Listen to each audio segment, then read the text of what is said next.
Bienvenue sur Lumière de Médine, la chaîne qui illumine les récits oubliés de notre histoire sacrée. Arrêtez tout de suite de défiler, car ce que vous allez découvrir aujourd'hui n'est pas une simple anecdote du passé. C'est qui est un moment où la mort elle-même a été servie sur un plateau des corps au prophète, et par la main une femme convaincue qu'un seul repas empoisonné pouvait éteindre à jamais la lumière de El-Khan Islam. Imaginez, les musulmans épuisés après des semaines de siège, la poussière de Khybar encore collée à leurs vêtements, et soudain, un agneau rôti, parfumé, appétissant, apporté devant le messager d'Allah. Chargé d'un poison assez violent pour anéantir une armée entière. Elle attendait, le cœur battant. Mais Allah allait révéler la vérité, exposer les intentions cachées et transformer cette tentative de assassinat en un miracle éclatant qui marqua, l'histoire. Voici le récit captivant et terrifiant de la femme qui osa empoisonner le prophète, et du signe divin qui le sauva. Avant de plonger dans cette aventure palpitante, abonnez-vous à Lumière de Médine et activez la cloche pour ne rien manquer. Likez cette vidéo si vous aimez déjà ce que vous entendez, et dites-nous en commentaire d'où vous nous regardez. Votre soutien fait revivre ces trésors de notre héritage. La trêve de Hudaybiya venait à peine d'être signée. 10 années de paix avec les Qurayshites. Pour la première fois depuis longtemps, Médine respirait. Les épées rangées, les cœurs apaisés, les mères cessaient de compter les absences de leurs fils chaque nuit. Mais dans ce calme inattendu, une ombre plus sombre s'étirait déjà vers le nord. Au-delà des sables brûlants, derrière les roches volcaniques noires de Khybar, des forteresses massives se dressaient comme des bêtes endormies. Là vivaient ceux qui n'avaient jamais accepté la paix. Les mêmes tribus juives qui avaient financé les confédérés lors de la bataille de la tranchée. Les mêmes chefs qui avaient envoyé des assassins dans l'obscurité pour frapper le prophète. Les mêmes voix qui avaient poussé les Banu Qurayza à la trahison au moment où Médine était au bord de l'anéantissement. Maintenant que les Qurayshites étaient liés par un traité, ils tournaient leur regard vers Khybar. Ils y voyaient l'ultime rempart, le dernier espoir de renverser l'islam avant qu'il ne devienne invincible. Des messagers secrets parcouraient les routes nocturnes. Des alliances se tissaient dans l'ombre. Des armes s'accumulaient derrière les murs imprenables. Ils pensaient que le moment était venu. Ils pensaient que le prophète, épuisé par des années de guerre, ne verrait pas venir le coup. Mais le messager d'Allah voyait plus loin que les yeux humains. Une nuit, alors que la ville dormait, il se leva, accomplit ses prières, puis réunit ses plus proches compagnons. Le silence était si profond qu'on entendait le battement de leur cœur. Il les regarda longuement, puis prononça ces mots qui résonnèrent comme un décret du destin. « Nous marcherons sur Khybar. » Pas un cri de guerre, pas un tambour, juste cette phrase, calme, inébranlable, comme si la victoire était déjà écrite. Seuls ceux qui avaient prêté le serment sous l'arbre de Hudaybiya, le Bayat ar-Ridwan, furent autorisés à partir. Ceux qui avaient juré de ne jamais fuir, même face à la mort. 1600 hommes, pas un de plus, pas ceux qui cherchèrent le butin, pas ceux qui hésitaient encore. Seulement les cœurs purs, ceux dont la foi avait été trempée dans le feu des épreuves passées. Quand la nouvelle se répandit dans Médine, ce fut comme si le désert lui-même retenait son souffle. Les lances sortirent des murs. Les chevaux furent scellés avant l'aube. Des mères serrèrent une dernière fois leurs fils contre elles. Des hommes qui avaient autrefois refusé de combattre suppliaient maintenant de rejoindre l'expédition, attirés par les récits des richesses de Khybar. Mais le prophète refusa. Ce voyage n'était pas pour les opportunistes. Il était pour ceux qui marchaient pour Allah seul. À l'instant où le premier pas fut fait hors de Médine, le vent changea de direction. Il portait une odeur lourde, ancienne, comme si l'histoire elle-même se réveillait. Les montagnes noires de Khybar se profilaient déjà à l'horizon, immobiles, attendant depuis des siècles le moment où elles deviendraient le théâtre un miracle que personne aurait osé imaginer. Les croyants avançaient, silencieux, déterminés. Leur ombre s'allongeait sur le sable, et derrière eux, Médine s'effaçait doucement dans la chaleur tremblante. Devant eux, la plus grande épreuve de leur vie les attendait. Et avec elle, une victoire que le monde entier allait bientôt contempler. La nuit enveloppait le désert d'Emag un manteau de l'étoile si dense qu'il semblait peser sur les épaules des marcheurs. 1600 hommes avançaient en silence, leurs pas rythmés comme un seul cœur battant. Pas de bannière flottante, pas de trompette retentissante, juste la foi qui les portait, invisible et plus puissante que n'importe quelle armée. À leur tête chevauchait le prophète, calme, serein, comme s'il rentrait chez lui après une simple promenade. Derrière lui, les compagnons les plus fidèles, ceux du Bayat ar-Ridwan, portèrent dans leurs yeux le souvenir du serment sous l'arbre. Nous ne fuirons jamais, ô messager d'Allah. Le vent froid de la nuit caressait leur visage, portant l'odeur âcre du sable et quelque chose de plus lointain, l'odeur de la destinée qui approchait. Parmi eux, un jeune compagnon, Amir ibn al-Aqwa, laissait sa voix s'élever doucement dans l'obscurité.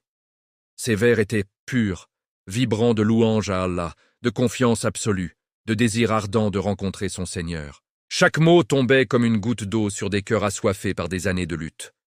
Les larmes coulaient sur certaines barbes. D'autres répétèrent les vers en silence, les serrant contre leur poitrine comme un trésor. La poésie d'Amir semblait transformer la marche en une prière vivante, en un dhikr en mouvement. Les fatigues s'effaçaient, les doutes s'envolaient, même les chevaux semblaient en marcher plus légèrement. Le prophète écoutait, un sourire doux effleurant ses lèvres. Puis, quand la voix d'Amir trembla d'émotion sur un vers particulièrement beau, il tourna la tête et prononça ces mots qui glacèrent le sang de tous ceux qui les entendirent, qu'Allah lui fasse miséricorde.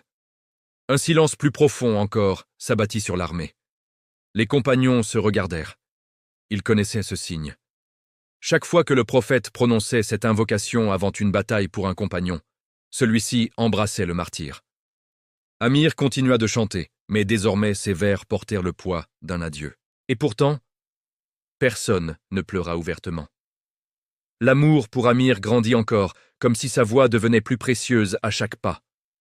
Pendant ce temps, à Médine, des ombres se mouvaient dans l'obscurité. Les hypocrites, ceux qui avaient refusé de marcher, ceux qui prétendaient croire tout en haïssant en secret, envoyant déjà des messagers vers Kaybar. Des lettres scellées, portées par des mains tremblantes, avertissaient les Juifs. Muhammad arrive avec une armée puissante. Préparez-vous. Fortifiez vos murs. Il ne se doute de rien. Mais l'armée continuait d'avancer, guidée par une lumière qu'aucun espion ne pouvait voir. Le paysage changea peu à peu. Les dunes lisses laissèrent place à un terrain rocailleux, noir, comme si la terre elle-même avait été brûlée par un feu ancien. Les roches volcaniques de Kaybar apparaissaient à l'horizon, découpées contre le ciel étoilé. 7 forteresses se devinaient déjà, immenses, menaçantes, leurs silhouettes massives se fondant dans la nuit. Des murs si épais qu'ils semblaient défier le temps lui-même. Des tours qui griffèrent les étoiles. Certains compagnons sentirent un frisson les traverser. D'autres virent dans ces ombres la promesse d'une victoire écrite par Allah. Le prophète leva la main et l'armée s'arrêta pour la prière de l'aube. Quand ils se prosternèrent, leurs fronts touchèrent une terre qui allait bientôt trembler sous le poids de l'histoire. À l'intérieur des forteresses, personne ne dormait vraiment cette nuit-là. Les guetteurs scrutaient l'horizon, mais la nuit était trop noire. Ils ne savaient pas encore que le destin marchait vers eux, pas à pas, dans le silence le plus absolu. Et tandis que l'armée musulmane reprenait sa marche, Amir chantait toujours. Sa voix plus claire, plus forte, comme il savait déjà que il offrait sa vie en échange une victoire qui changerait le cours de l'islam pour toujours. Le désert retenait son souffle. Kaybar dormait d'un sommeil inquiet. Et l'aube, quand elle viendrait, apporterait avec elle un cri qui ferait trembler les montagnes. Allahu Akbar. Si ce chapitre vous a touché au plus profond du cœur, abonnez-vous tout de suite à Lumière de Médine et activez la cloche pour suivre cette épopée jusque au bout. Likez cette vidéo pour que ces récits sacrés touchent davantage d'âmes. Et dites-nous en commentaire quel moment vous a le plus ému dans cette marche nocturne. Votre soutien fait vivre cette lumière. La suite est encore plus intense. L'aube se leva sur Kaybar, comme une lame de lumière tranchant l'obscurité. Les premiers rayons effleurèrent les palmiers, glissèrent sur les roches noires volcaniques, et révélèrent soudain ce que la nuit avait caché. Un océan de poussière qui roulait vers les forteresses comme une tempête vivante. À l'intérieur des murs, les habitants sortirent pour vaquer à leurs tâches quotidiennes. Les fermiers chargés de seaux, les femmes portant des jarres d'eau, les enfants courant entre les maisons. Une matinée ordinaire, jusqu'à ce que l'un d'eux lève les yeux vers l'horizon. Il se figea, puis un autre, puis tous. Un cri perçant déchira l'air calme. « Muhammad est là ! Muhammad et son armée !» Le cri se propagea comme un feu dans l'herbe sèche. Les cloches d'alarme résonnèrent. Les portes claquèrent avec violence. Les mères arrachèrent leurs enfants du sol et les traînèrent à l'intérieur. Les guerriers bondirent sur les remparts, arcs en main, yeux écarquillés. Ce qu'ils virent leur coupa le souffle. Une marée humaine avançant sans hâte, mais inexorablement, scintillant sous le soleil levant. Boucliers, lances, casques, et au centre une bannière simple portant le témoignage de la vérité. Les musulmans étaient arrivés sans qu'aucun espion ne les ait annoncés. Les lettres des hypocrites n'avaient pas eu le temps d'atteindre leur destinataire. Allah avait voilé leur marche comme il voile les secrets du destin. Le prophète ordonna à l'armée de s'arrêter à distance respectable. Puis il leva les mains et prononça des mots qui firent vibrer l'air lui-même. « Ô Allah, Seigneur des cieux et de la terre, toi qui fais descendre la pluie et pousser les plantes, accorde-nous la victoire sur ces forteresses et protège-nous de leur mal. » À peine eut-il terminé que la première forteresse, Al-Na'at, ouvrit grand ses portes. Une troupe de guerriers en armure lourde en sortit, formant une ligne de boucliers impénétrable. Au centre se dressait un colosse que tout Khaybar connaissait, Marab, le champion invincible. Sa cuirasse semblait faite d'acier pur, son casque orné de plumes noires. Il frappa son bouclier de son épée, faisant trembler le sol, et hurla d'une voix qui portait jusqu'aux montagnes. « Khaybar sait que je suis Marab, armé jusqu'aux dents, héros éprouvés. Quand les lions se rencontrent, je suis le plus fort. » Le défi était lancé. Un silence de mort tomba sur les deux armées. Les cœurs battaient si fort qu'on aurait dit des tambours de guerre. Du côté musulman, un homme s'avança calmement. Amir ibn al-Aqwa, celui dont la voix avait illuminé la marche nocturne. Il répondit par des vers tout aussi puissants. « Khaybar sait que je suis Amir, un lion courageux, toujours prêt au combat. » Les deux champions se ruèrent l'un sur l'autre. L'acier heurta l'acier dans un fracas assourdissant. Quelques instants suffirent. Le coup fatal d'Amir ne vint pas. Marab frappa le premier, et Amir tomba, le corps transpercé. Un cri de douleur s'éleva parmi les musulmans. Le premier martyr de Khaybar, celui dont le prophète avait déjà invoqué la miséricorde. Mais la tristesse se transforma vite en rage sacrée. Un autre compagnon s'avança, puis un autre. Chacun tomba sous les coups de Marab. Le géant semblait invincible, sa force surhumaine, son rire résonnant comme un défi au ciel lui-même. Le prophète observait, le visage serein. Puis il tourna la tête vers Ali ibn Abi Talib, toujours souffrant des yeux, mais dont la foi brûlait plus fort que la douleur. Le messager passa sa main bénie sur les yeux d'Ali. Instantanément, la maladie disparut. Ali se leva, guéri, les yeux brillants comme jamais. « Va, ô Ali, dit le prophète, et souviens-toi, tu es de moi comme Haroun était de Moussa, sauf qu'il n'y a pas de prophète après moi. » Ali prit la bannière de l'islam dans sa main gauche, l'épée d'Ulfikar dans la droite, et s'avança seul vers Marab. Le géant le vit venir et ricana. « Qui es-tu pour oser me défier ?» Ali répondit d'une voix calme, mais qui portait jusqu'aux cieux, « Je suis Ali ibn Abi Talib. » Le duel fut bref, mais il restera gravé dans l'histoire pour l'éternité. Dulfikar scintilla une seule fois dans l'air. La tête de Marab roula sur le sable. Son corps massif s'effondra comme une montagne qui s'écroule. Un silence stupéfait envahit Khaybar. Puis un rugissement immense jaillit des rangs musulmans. « Allahu Akbar! Allahu Akbar !» Les portes d'Al-Na'at se refermèrent en panique. Les défenseurs fuirent à l'intérieur. La peur s'était installée. Le champion invincible était mort, le bouclier de Khaybar, brisé par la main d'Ali, le lion d'Allah. Ce jour-là, les musulmans comprirent que la victoire ne venait pas du nombre, ni de la force physique, mais de la bénédiction divine qui accompagnait chaque pas de leur prophète. Et Khaybar, pour la première fois, sentit que ces murs, si épais soient-ils, ne pourraient pas résister longtemps à la volonté d'Allah. Les jours suivants furent un enfer de pierre et de feu. Les musulmans avaient pris la première forteresse, mais 6 autres se dressaient encore, plus hautes, plus épaisses, plus farouche.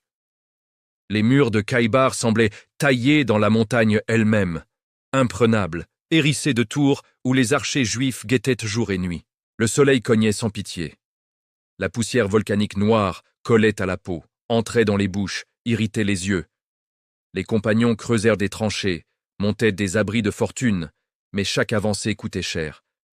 Des flèches sifflaient du haut des remparts comme une pluie mortelle. Des pierres énormes, lancées par des machines de guerre, s'écrasaient au milieu des rangs, broyant boucliers et os. Les cris des blessés résonnaient dans la vallée, mêlés aux Allahu Akbar des assaillants. La nourriture vint à manquer rapidement. Les provisions emportées de Médine s'épuisèrent en quelques jours. Les dattes séchées furent rationnées, puis épuisées. Et l'eau des puits était rare, et souvent souillée par les défenseurs qui y jetèrent des cadavres des animaux. Les ventres se creusaient, les lèvres se gerçaient.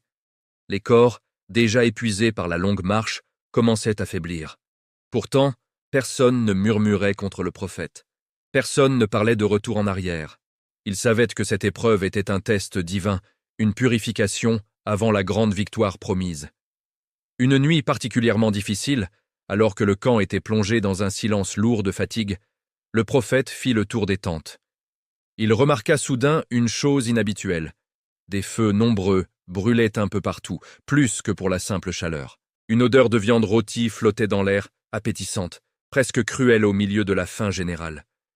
Il s'approcha d'un groupe de compagnons rassemblés autour d'une marmite fumante. « Qu'est-ce que cela » demanda-t-il doucement. Les regards se baissèrent. L'un d'eux répondit à voix basse. « Ô messager d'Allah, certains ont abattu des ânes domestiques et les font cuire. » Le prophète resta un instant silencieux. Puis sa voix, ferme mais empreinte de miséricorde, retentit dans le camp entier. « Renversez toutes les marmites, éteignez les feux, jetez cette viande à terre. » Les compagnons obéirent immédiatement. Des mains tremblantes de faim renversèrent les plats encore bouillants. La viande grésillante tomba sur le sable noir, se couvrant de poussière. Des larmes coulèrent sur certains visages. Ils n'avaient pas goûté à une vraie viande chaude depuis des semaines, et voilà que l'ordre venait de la détruire. Mais pas une seule plainte ne s'éleva. Pas un murmure de révolte. Ils savaient pourquoi. Les ânes domestiques étaient interdits à la consommation en temps normal, et surtout pendant cette expédition sacrée. Cette épreuve touchait au plus profond. L'obéissance absolue, même quand la faim tord les entrailles, même quand le corps hurle. Le prophète les rassembla ensuite autour de lui. Sa voix, douce comme une brise après l'orage, porta jusqu'au dernier rang. Allah vous a promis un immense butin. Patience. La victoire est proche. Puis il récita les versets fraîchement révélés de Surat al-Fat. C'est lui qui, dans la vallée de la Mecque, a calmé les mains des croyants et les mains des mécréants. Et il vous a promis d'autres butins que vous prendrez. Ces paroles tombèrent comme une pluie bienfaisante sur des cœurs brûlés par l'épreuve. Les larmes coulèrent à nouveau, mais cette fois de gratitude et d'espoir. La faim persistait, mais la foi la comblait. Ils se sentirent plus forts que jamais. Les jours suivants, l'épreuve continua. Les assauts se succédaient. Les pertes étaient douloureuses. Mais chaque fois qu'un compagnon tombait, 10 autres prenaient sa place avec plus de détermination. Les forteresses commençaient à trembler. Les défenseurs, eux aussi épuisés, voyaient leurs réserves diminuer. La peur grandissait derrière les murs. Et un matin, alors que l'armée musulmane se préparait à un nouvel assaut sous un soleil déjà implacable, un grondement sourd secoua la terre. Un nuage de poussière s'éleva haut dans le ciel. Les cris fusèrent des premières lignes. Une brèche dans le mur. Une partie massive du rempart de la forteresse de Camous s'était effondrée, comme si Allah lui-même avait ordonné à la pierre de céder. Les musulmans se ruèrent en avant avec une énergie renouvelée. Les défenseurs, pris de panique, reculèrent. Ce n'était pas encore la victoire finale, mais c'était le signe. Le signe que la patience avait porté ses fruits. Le signe que la promesse divine se réalisait sous leurs yeux. Khaybar, la fière, l'imprenable, commençait à plier. Et les croyants, affamés, épuisés, mais plus unis que jamais, sentirent dans leur cœur que la fin de l'épreuve approchait, et avec elle, une récompense que personne n'aurait osé imaginer. Si ce chapitre vous a serré le cœur et renforcé votre foi, abonnez-vous tout de suite à Lumière de Médine et activez la cloche pour vivre la suite de cette extraordinaire épreuve. Likez cette vidéo pour que ces leçons de patience et désobéissance touchent des millions d'âmes. Et dites-nous en commentaire, avez-vous déjà vécu une épreuve où la faim ou la difficulté a renforcé votre foi? Votre engagement fait vivre cette lumière plus intensément. La prochaine partie va vous émerveiller. La poussière des remparts effondrés retombait lentement sur Khaybar, comme un voile funéraire sur une cité autrefois orgueilleuse. Les cris de guerre s'étaient tus, remplacés par les pleurs des vaincus et les invocations de gratitude des musulmans. Les captifs étaient rassemblés au centre de la vallée, hommes, femmes, enfants, visages marqués par la peur, la fatigue et la perte. Parmi eux se tenait une femme qui attirait tous les regards. Safiya bint Uyay, fille de Uyay ibn Akhtab, le chef des Banu Nadir exécuté après la trahison des Quraïza. Son père était mort. Son mari, Kinana ibn ar-Rabi', le trésorier de Khaybar, venait d'être tué lors de la dernière bataille. Sa tribu était brisée, ses richesses confisquées. Elle n'avait plus rien, si ce haine, et sa dignité tranquille, et une beauté que même la guerre haine avait pas effacée. Les compagnons la virent et murmurèrent entre eux, « Celle-ci est un rang trop élevé pour être attribué à quiconque sauf au prophète. » La nouvelle parvint rapidement au messager d'Allah. Il demanda qu'on la lui amène, non pas comme une prisonnière traînée de force, mais avec respect. Quand elle fut devant lui, il ôta son propre manteau et le étendit sur le sol pour que celle-ci soit. Puis il s'assit face à elle, à sa hauteur, sans la dominer. Ses yeux à lui étaient pleins de compassion. Il ne posa pas de questions brutales. Il parla doucement. « Ton père a été tué. Ton mari aussi. Tu as tout perdu. Comment te sens-tu » Safiya leva les yeux. Elle s'attendait à de la colère, à de la vengeance. Au lieu de cela, elle trouva une douceur qu'elle n'avait jamais connue chez aucun homme de pouvoir. Elle répondit avec franchise. « Ô Muhammad, quand mon père et les Juifs de Banu Nadir furent exilés, je souhaitais secrètement que tu sois victorieux. Quand mon peuple a trahi à Médine, j'ai haï leur trahison. Et aujourd'hui, je vois que tu n'es pas comme les autres conquérants. » Le prophète l'écouta sans l'interrompre. Puis, il lui dit ces paroles qui changèrent sa vie à jamais. « Tu es libre. Libre de choisir ton chemin. Si tu le désires, tu peux retourner auprès de ton peuple. Je te ferai escorter en sécurité avec des provisions. Mais si tu choisis de rester et d'embrasser l'islam, je te prendrai pour épouse, non comme une captive, mais comme une femme libre et honorée. » Safiya resta silencieuse un long moment. Dans son cœur, un rêve ancien ressurgit. Avant même Khaybar, elle avait vu en songe une lune éclatante descendre du ciel et se poser doucement sur sa poitrine. Elle l'avait raconté à son mari, qui l'avait frappé de colère. « Tu désires, Muhammad, l'homme qui a détruit ton père. » Mais maintenant, elle comprenait. Cette lune n'était pas un avertissement, c'était une promesse. Elle regarda le prophète droit dans les yeux et dit « Ô messager d'Allah, j'ai choisi Allah et son messager. Je choisis l'islam, et je te choisis toi. Je ne veux pas retourner chez mon peuple. » Le mariage fut célébré simplement, dans le camp même, au milieu des palmiers et des roches noires de Khaybar. Le prophète lui offrit une dot généreuse prise sur le butin. Il lui rendit sa liberté complète, puis l'éleva au rang de mère des croyants. Safiya devint l'une des épouses les plus aimées, connue pour sa sagesse, sa générosité et sa connaissance profonde des Écritures. Les compagnons furent émerveillés. Un conquérant qui libère d'abord, qui offre le choix, qui transforme une ennemie en épouse bien-aimée. Voilà ce qu'était l'islam. Non pas la domination par la force, mais la conquête des cœurs par la miséricorde. Et Safiya, de son côté, ne cessa jamais de raconter comment Allah avait transformé sa plus grande perte en la plus grande bénédiction de sa vie. Des cendres de Khaybar naquit une histoire d'amour et de foi qui traverse encore les siècles. Le calme après la tempête était étrange, presque oppressant. Les musulmans, épuisés par des semaines de siège, affamés, assoiffés, le corps couvert de blessures et de poussière noire, savouraient enfin un moment de répit. Les forteresses étaient tombées une à une. Le butin commençait à être rassemblé. Mais la faim, cette compagne impitoyable, rongeait encore les ventres. C'est alors qu'une femme s'avança parmi les captifs. Zainab bint al-Harith, épouse d'un des chefs tués au combat. Elle était connue pour son intelligence aiguë, sa cuisine raffinée et une haine farouche envers celui qu'elle considérait comme responsable de la ruine de son peuple. Dans ses yeux brûlait une détermination froide. Elle avait tout préparé avec soin. Elle choisit le plus bel agneau des troupeaux de Khaybar, l'abattit elle-même, le fit rôtir lentement avec les épices les plus parfumées. L'odeur était enivrante, irrésistible. Mais dans l'épaule, la partie préférée du prophète, comme elle avait appris en interrogeant discrètement les captifs, elle versa une dose massive de poison. Pas une petite quantité. Une quantité capable de tuer une centaine d'hommes. Un poison violent, extrait d'une vipère mortelle, si puissant qu'il faisait noircir la viande à l'endroit où il avait été injecté. Elle porta le plat elle-même, drapée dans une dignité glaciale. Les compagnons, affamés, virent l'agneau doré, fumant, appétissant, et leurs yeux s'illuminèrent. Zainab s'approcha du cercle où était assis le messager d'Allah, entouré de ses plus proches compagnons. Abu Bakr, Oumar, Ali, Bishr, Ibn al-Bara et d'autres. Elle posa le plat devant lui avec un calme terrifiant et demanda d'une voix douce « Ô Muhammad, accepte ce modeste cadeau de ma part.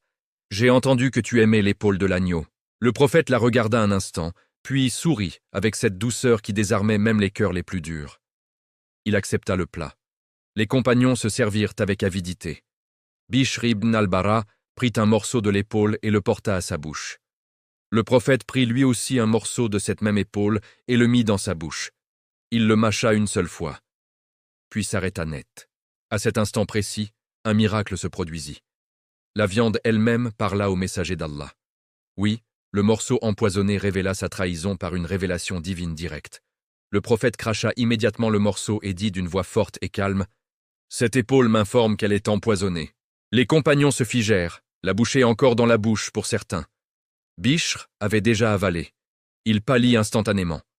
Le prophète ordonna « Ne mangez plus, jetez tout !» Zainab fut aussitôt amenée devant lui. Elle ne trembla pas. Elle ne nia pas. Elle leva la tête et déclara avec une audace glaçante « Oui, j'ai empoisonné l'agneau. Je me suis dit, si tu es vraiment un prophète, Allah te protégera et tu ne mourras pas. Si tu es un roi menteur, alors ton peuple sera débarrassé de toi et nous serons vengés. » Le silence tomba comme une lame. Les compagnons bouillonnaient de colère. Mais le prophète, dans sa miséricorde infinie, ne prononça pas immédiatement de sentence contre elle. Il pardonna même sa tentative d'assassinat contre sa propre personne, disant « Si Allah avait voulu que je meure par ce poison, je serais mort, mais il m'a protégé. » Cependant, Bishr ibn al-Bara souffrait déjà terriblement. Le poison faisait effet. Il agonisa plusieurs heures, le visage noirci, suppliant qu'on le soulage. Finalement, il rendit l'âme en martyr. Et cette fois, la justice divine fut appliquée. Zainab fut exécutée pour le meurtre de Bishr, conformément à la loi du talion. Ce jour-là, les musulmans comprirent une vérité éternelle. Aucun complot humain, aucune ruse, aucun poison ne peut atteindre celui qu'Allah protège. Elle, agneau, destiné à éteindre la lumière de elle, Islam, devint au contraire le plus grand signe de la vérité de la prophétie de Muhammad. Et à travers les siècles, cette histoire continue de nous rappeler que la protection divine est plus forte que toutes les armes du monde. Si ce chapitre vous a donné des frissons et renforcé votre certitude dans la protection d'Allah, abonnez-vous immédiatement à Lumière de Médine et activez la cloche pour ne pas rater la suite. Likez cette vidéo pour que ce miracle touche le maximum de cœurs et dites-nous en commentaire quel détail de cette tentative d'empoisonnement vous a le plus marqué. Votre soutien fait vivre cette lumière sacrée. La prochaine partie va encore plus loin. Les jours s'étiraient en une lutte acharnée, implacable. 14 jours entiers sous le soleil brûlant de Khaybar, où les roches noires absorbaient la chaleur et la renvoyaient comme un four infernal. Les musulmans, 1600 âmes au départ, avaient vu leur rang s'éclaircir. Les martyrs tombaient un à un, leurs corps enveloppés dans leurs propres manteaux et inhumés dans cette terre volcanique qui semblait boire leur sang. Chaque forteresse était un monde à part, un défi plus grand que le précédent. Après Al-Naat et la mort de Marab, Les défenseurs s'étaient retranchés plus profondément. La forteresse des Al-Shik offrit une résistance farouche. Ses murs étaient si hauts que les échelles des musulmans semblaient des jouets d'enfants. Les flèches pleuvaient sans relâche. Les pierres lancées depuis les catapultes juives faisaient trembler le sol. Les compagnons avançaient sous des boucliers levés, formant une carapace humaine, mais beaucoup ne revenaient pas. Puis vint Al-Natat, puis Al-Sulalim. À chaque fois, le même rituel, le prophète changeait la bannière de main. D'abord, Abu Bakr as-Siddiq porta l'étendard, mène les assauts avec une détermination tranquille. Les musulmans escaladaient, combattaient, mais devaient reculer, épuisés, face à la pluie de projectiles. Puis, Umar ibn al-Khattab prit la bannière, sa voix tonnant comme le tonnerre, ralliant les cœurs. Les assauts furent des plus furieux encore, mais les murs tenaient toujours. Les nuits étaient courtes, hantées par les gémissements des blessés et le chant lointain des guetteurs ennemis. La faim serrait les ventres. L'eau était rationnée goutte à goutte. Les lèvres se fendirent. Les armures, alourdies par la poussière, semblaient rivées à la peau. Pourtant, dans les tentes, on n'entendait que des invocations, des récitations du Coran, des douas pour la victoire. Personne ne doutait. Personne ne désertait. Le prophète passait parmi eux, un sourire serein aux lèvres, une parole douce pour chacun. Il pensait les blessures de ses mains bénies. Il rappelait sans cesse « La victoire vient avec la patience ». Et quand le découragement effleurait certains cœurs, il levait les mains vers le ciel et suppliait Allah jusqu'à ce que les larmes coulent sur les visages fatigués. Enfin, après des jours de combats incessants, la forteresse de Camus, la plus puissante, celle des fils d'Abu al-Hukayk, celle qui abritait les dernières réserves et les familles des chefs, devint le théâtre final. Les musulmans l'entourèrent comme une marée montante. Les catapultes grondaient jour et nuit. Les flèches enflammées traçaient des arcs rouges dans le ciel. Les défenseurs ripostaient avec l'énergie du désespoir, sachant que cette chute signerait la fin de Khaybar. Un matin, alors que l'air vibrait encore des échos de la nuit, un craquement immense déchira le silence. Une partie du mur principal de Camus trembla, se fissura, puis s'effondra dans un rugissement de poussière et de pierre. Les musulmans hurlèrent « Allahu Akbar » et se ruèrent dans la brèche, portés par une force surhumaine. Les défenseurs, terrifiés, reculèrent pas à pas. La bataille dans les rues étroites fut féroce, maison par maison, palmier par palmier. L'acier chantait. Les boucliers claquaient. Mais la détermination des croyants était plus forte que l'acier. Petit à petit, les derniers résistants déposèrent les armes. Les portes des ultimes bastions s'ouvrirent. Khaybar, l'imprenable, la fière, la riche Khaybar se rendit enfin. Le silence qui suivit fut plus éloquent que tous les cris de guerre. Les musulmans tombèrent à genoux, le front contre la terre noire, remerciant Allah de ses larmes de joie. Le prophète leva les mains et prononça ces mots qui résonnèrent dans la vallée. « Allahu Akbar, la victoire vient d'Allah et l'ouverture est proche. » Les terres fertiles, les palmeraies immenses, les trésors accumulés pendant des générations devinrent le butin promis. Mais plus que l'or et les dattes, les croyants reçurent la confirmation que leur patience, leur obéissance, leur confiance absolue avaient été récompensées au-delà de toute attente. Khaybar était tombée, et avec elle, le dernier grand obstacle au nord de Médine. L'islam, désormais protégé des deux côtés, pouvait enfin respirer et s'étendre vers des horizons plus vastes. La victoire était totale. Les portes de la dernière forteresse pendaient ouvertes, brisées. Les palmeraies immenses de Khaybar, ces oasis verdoyantes au milieu des roches noires, s'étendaient désormais sous la garde des musulmans. Des milliers de palmiers chargés de dattes dorées, des champs irrigués, des troupeaux innombrables, des armes, de l'or, des bijoux accumulés pendant des générations. Tout cela représentait un butin comme l'Arabie n'en avait jamais vu. Le prophète réunit les compagnons au centre de la vallée. Leurs visages étaient marqués par la fatigue, mais leurs yeux brillaient d'une lumière que seule la gratitude divine peut allumer. Il leva les mains vers le ciel et prononça une longue invocation de remerciement. Puis il ordonna que le butin soit rassemblé avec justice et équité. Rien ne fut pris par la force ou l'avidité. Chaque objet fut compté, chaque part calculée selon les règles révélées par Allah. Le cinquième d'abord pour Allah et son messager, fonds pour les pauvres, les voyageurs, les œuvres de la communauté. Le reste fut réparti entre ceux qui avaient combattu. Mais une règle stricte fut posée, seuls ceux qui avaient participé à l'expédition recevraient leur part complète. Les hypocrites de Médine, ceux qui avaient refusé de marcher, ceux qui avaient envoyé des lettres secrètes pour avertir l'ennemi, n'eurent rien. Quand la nouvelle leur parvint, ils serrèrent les dents de rage et de regret. Ils avaient parié sur la défaite des musulmans. Ils avaient cru que Khaybar serait le tombeau du prophète. Au lieu de cela, ils virent arriver des caravanes chargées de richesses qu'ils n'avaient même pas osé rêver. Pour les habitants de Khaybar qui avaient survécu, le prophète offrit une miséricorde inattendue. Il leur proposa un accord. Ils pouvaient rester sur leur terre, continuer à cultiver les palmeraies qu'ils connaissaient depuis toujours, à condition de verser la moitié de la récolte aux musulmans chaque année. Pas d'expulsion massive, pas de destruction, juste une coexistence pacifique sous la justice de l'islam. La plupart acceptèrent. Ils avaient vu de leurs yeux que ce conquérant n'était pas comme les autres. Il ne pillait pas pour détruire, il construisait. Les compagnons, eux, reçurent des parts qui changèrent leur vie. Certains, qui n'avaient jamais possédé plus qu'une épée et un manteau, se virent attribuer des terres fertiles, des palmiers, des troupeaux. Mais plus précieux que tout l'or du monde fut le sentiment profond que cette victoire n'était pas leur œuvre. C'était la promesse d'Allah réalisée mot pour mot. Avant même le départ de Médine, la sourate Al-Fat avait été révélée. Et il vous a promis de autres butins que vous prendrez. Et voilà que ces mots prenaient chair sous leurs yeux. Le prophète marcha parmi les palmeraies conquises, touchant les troncs des arbres, levant les yeux vers les régimes lourds de date. Il sourit et dit à ses compagnons, « Regardez comme Allah est généreux avec ceux qui patientent. Vous avez eu faim, vous avez eu soif, vous avez saigné, et voilà qu'il vous abreuve de douceur. » Les musulmans passèrent plusieurs jours à organiser la nouvelle réalité de Khaybar. Des gouverneurs furent nommés, des règles claires furent établies.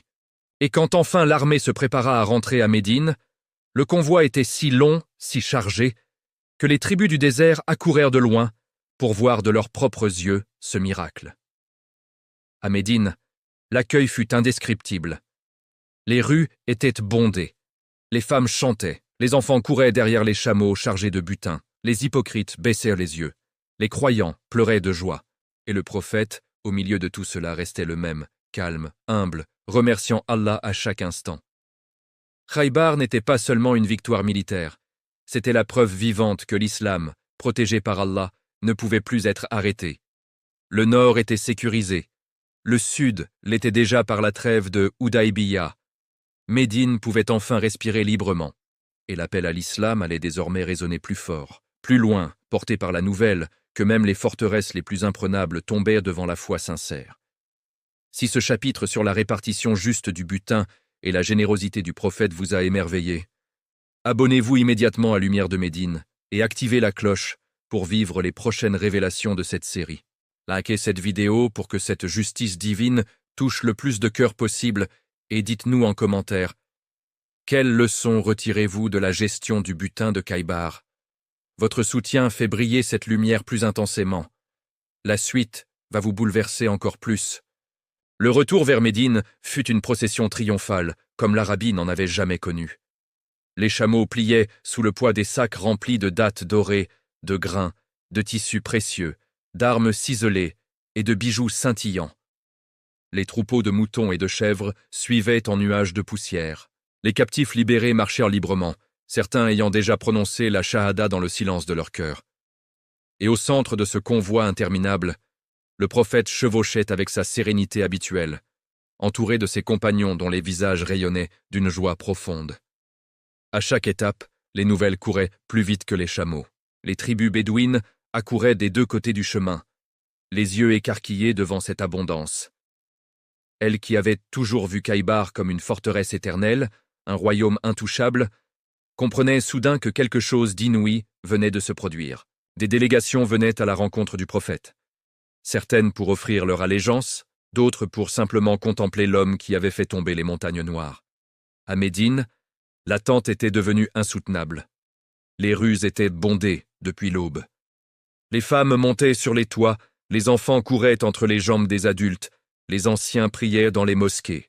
Quand le premier nuage de poussière apparut à l'horizon, un cri immense s'éleva. « Ils arrivent! Ils arrivent !» Puis ce fut l'explosion de joie.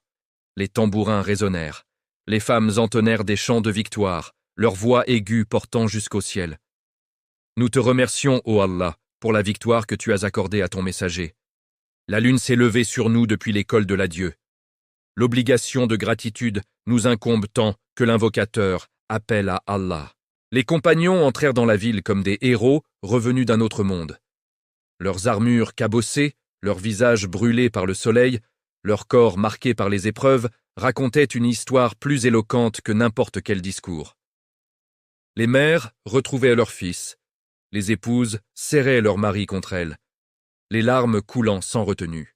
Mais ce qui frappa le plus les habitants de Médine fut le contraste entre ceux qui étaient repartis et ceux qui étaient restés.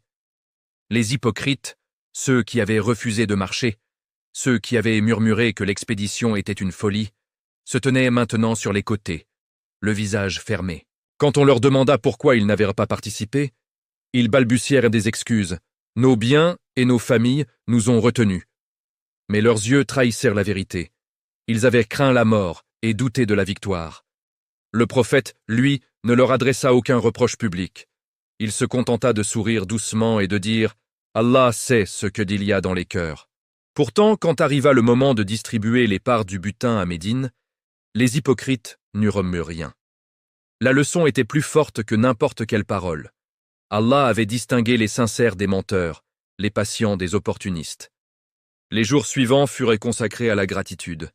La mosquée débordait de monde à chaque prière. Les pauvres, les orphelins, les veuves reçurent des parts généreuses. Les anciens compagnons, ceux qui avaient tout sacrifié depuis le début, virent leur vie transformée. Des maisons furent construites, des jardins plantés, des mariages célébrés. Médine, qui avait connu la faim et la peur pendant des années, entrait dans une ère d'abondance et de sécurité. Et surtout, l'islam grandit comme jamais. Les tribus qui avaient hésité envoyèrent maintenant des délégations pour embrasser la foi.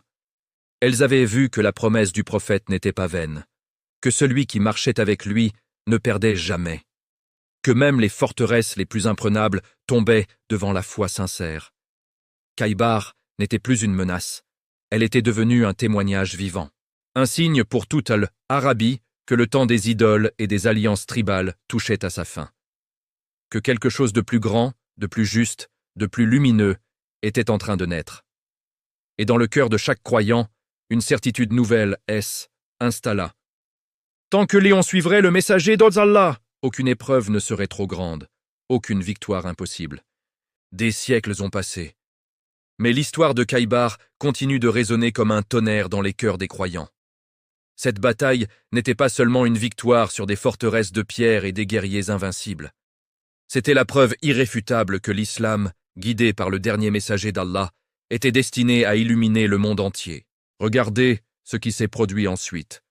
Après Khaybar, plus aucune grande coalition ne put se former contre Médine. Les tribus du Nord, impressionnées par la chute des forteresses imprenables, envoyèrent délégation après délégation pour embrasser l'islam ou conclure des alliances.